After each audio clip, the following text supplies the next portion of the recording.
Hi అండి. ఎండాకాలమైనా సరే వానాకాలమైనా సరే కొంతమందికి కాలంతో పని లేకుండా పొద్దున్నే వేడివేడిగా ఒక కప్పు కాఫీ గానీ టీ గానీ తాగందే రోజు గడవదండి. అలాంటి వాళ్ళు కూడా కాఫీ టీని సైతం పక్కన పెట్టేసి వేడివేడిగా ఒక కప్పు ఈ జావ తాగండి.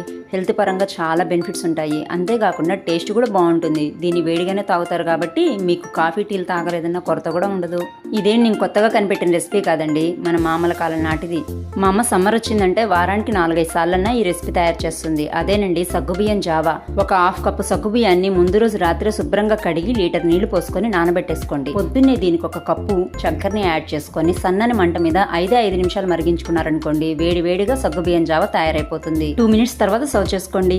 ఒంట్లో వేడంతా తగ్గిపోతుంది, నీరసం అన్న మాటే ఉండదు. దీని కలర్ చూసి తాగబుద్ధి అయ్యకపోతే 2 స్పూన్ల పాలు కలుపుకొని తాగారనుకోండి, వేడివేడిగా పాయసం తాగుతున్న ఫీలింగ్ వస్తుంది. దీన్ని ఫ్రిడ్జ్ లో పెట్టుకుని చల్లగా అయినా తాగొచ్చు. 2 రోజుల వరకు నిల్వ కూడా ఉంటుంది. వీడియో నచ్చితే లైక్ చేయండి, షేర్ చేయండి. Thanks for watching.